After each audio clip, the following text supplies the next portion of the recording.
트럼프 행정부가 미 의회 승인 없이 전쟁을 할 수 있는 기한이 임박하면서 법적 기한 없이 전쟁을 강행할 수 있다는 비판이 나옵니다.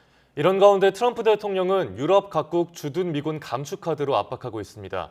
국제부 연결해 자세한 내용 알아봅니다. 김희준 기자, 미국 대통령이 의회 승인 없이 전쟁할 수 있는 기한이 내일로 다가왔다고요?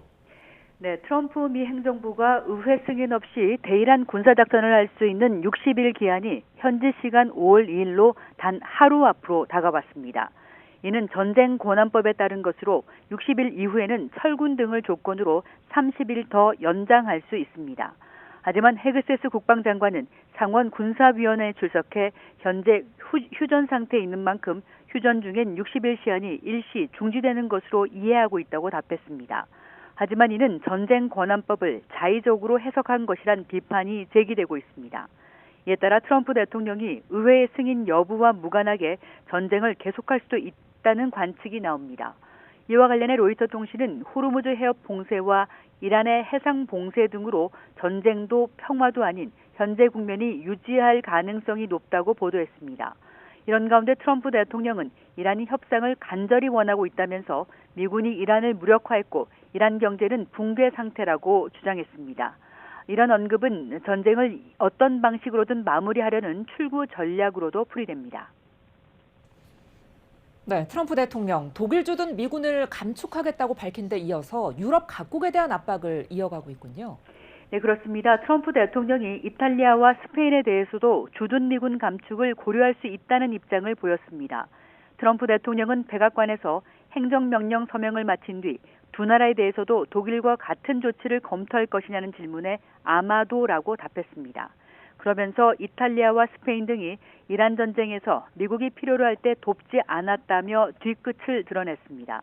전날 트럼프 대통령은 독일에 주둔하는 미군을 감축하는 방안을 고려 중이며 곧 결정하겠다고 밝힌 바 있습니다. 현재 유럽에는 미군 약 8만 4천 명이 주둔하고 주동 미군은 3만 6천 명으로 가장 큰 규모입니다. 트럼프 대통령이 미군 감축 가능성을 언급하면서 유럽 안보 태세에 대한 영향은 물론 주한미군에 미칠 파장에도 관심이 쏠립니다. 이런 가운데 미국과 베네수엘라 사이의 직항 노선이 재개됐다고 하는데 어떤 의미가 있습니까? 미국과 베네수엘라 간 직항 노선이 2019년 외교관계 단절 이후 7년 만에 재개됐습니다. 현지 시간 지난달 30일 아메리칸 항공 자회사인 엠보이 에어가 운항하는 마이애미발 항공편이 베네수엘라 카라카스에 도착했습니다.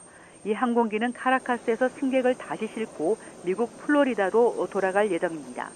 미국과 베네수엘라 시민들은 그동안 인근 국가를 경유해 양국을 오가야 했지만 7년 만에 직항편을 이용할 수 있게 된 겁니다.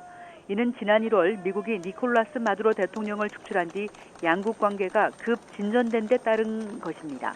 베네수엘라는 마두로 축출 이후 미국을 비롯한 서방에 석유와 광산 등 각종 지원에 대한 문호를 개방했고 도널드 트럼프 대통령은 델시 로드리게스 임시 대통령에게 상업적 연공 개방을 약속한 바 있습니다. 양국의 이 같은 움직임은 이란이나 북한 등에도 미국과의 관계 개선 이후 이익이나 제재 완화 조치가 따를 수 있다는 메시지로 읽힐 수도 있을 것으로 보입니다. 지금까지 국제부에서 YTN 김희준입니다.